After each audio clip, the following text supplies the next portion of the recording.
Sudah lama tak tersorot kamera, artis Andara Early kini muncul dengan aktivitas barunya. Bukan karena proyek akting baru, melainkan perjalanan hidupnya yang penuh warna. Di saat sebagian orang mungkin masih terus mengejar popularitas, Andara malah memilih langkah berbeda. Sejak memutuskan untuk berhijrah, ia memusatkan hidupnya pada keluarga dan pekerjaan yang membawa ketenangan. Sekarang, di tengah kesehariannya sebagai ibu dan istri, Andara mengisi waktu dengan menjalankan bisnis UMKM, yaitu berjualan basreng buatan sendiri.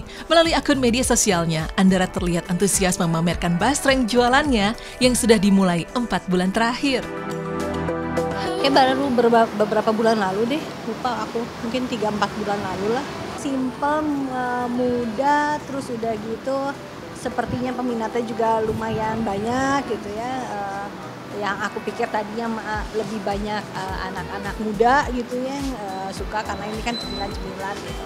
Ternyata banyak juga ibu-ibu, terus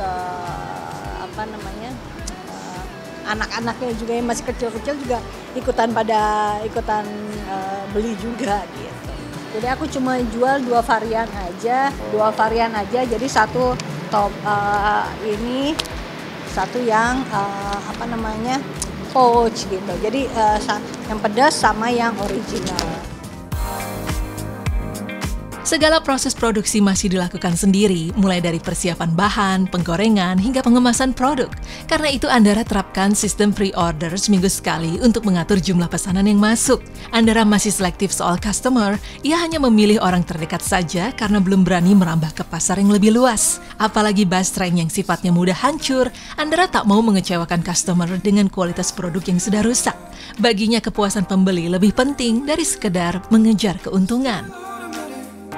Di rumah aja, kemudian open PO sih, jadi emang aku nggak nyetok yang gimana-gimana banget. Jadi karena masih skopnya juga masih kecil, terus habis itu ya udah paling sehari seminggu itu open PO sekali aja untuk enggak sih, aku belum merambah ke sana karena juga ngelihat stoknya juga belum sebanyak itu, aku juga belum berani, jadi masih open PO di sekitaran ya teman-teman sekitar aja.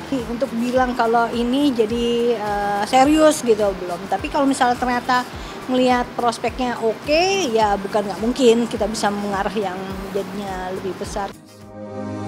Bagi Andara, apapun yang dilakukannya haruslah dengan ikhlas dan halal. Jatuh bangun kehidupan sudah dirasakan kala mencari rezeki, yang membuat dirinya harus bekerja keras mencari jalan keluar demi atap tempat keluarga berteduh. Mulai dari menjadi supir antar jemput anak sekolah, sampai berjualan sushi di kantin, dilakoninya tanpa rasa malu. Pekerjaan yang dulunya ia anggap sebagai jalan untuk menyambung hidup, kini malah jadi zona nyaman baru baginya. Karena dari sini, Andara merasa lebih bebas mengatur waktu tanpa harus lelah dengan jam syuting yang tak menentu. Karena bagi Andara, setiap keringat yang keluar untuk keluarga adalah ibadah dan bukti cinta. Aku lebih banyak kegiatan MC-nya off air aku. Jadi kalau misalnya syuting, ya yang kira-kira waktunya nggak terlalu banyak nyita itu aku ambil, tapi kalau misalnya kayak yang aku harus lama-lama di lokasi atau apa, itu aku kayaknya prefer enggak gitu. Dibilang membatasi syuting sih sebenarnya enggak, cuma karena pemilihan waktu atau jam kerjanya aja ya gitu. Jadi karena kerja saya kalau syuting kan otomatis itu harus ada di lokasi berapa jam, berapa lama, dan itu kan agak lumayan buang waktu dan kita bisa ngerjain hal-hal yang lain. Sedangkan kalau kerjaan-kerjaan yang sekarang alhamdulillah masih berjalan kayak MC off air ini kan paling cuma ya maksimal cuma 4-5 jam ada di luar rumah, habis itu udah bisa kembali lagi. Dan seolah tidak mempan di tempat ujian, Andara selalu tunjukkan ketabahan di tiap langkah hidupnya. Saat memutuskan hijrah setelah 20 tahun berkarir di dunia hiburan tanah air, nyatanya harus menelan kenyataan pahit saat bergumul dengan cicilan yang menguras tabungan. Tahun 2020 mulai masuk kita pandemi, tiba-tiba saya merasakan ujian yang sangat luar biasa. Saya diuji. Begitu saya merasa keimanan saya, ini waktunya tepat saya untuk mendekatkan diri lebih dengan Allah. Tapi saya merasa sepertinya diujinya benar-benar habis-habisan. Pertama, suami dan saya sama-sama resign dari kantor.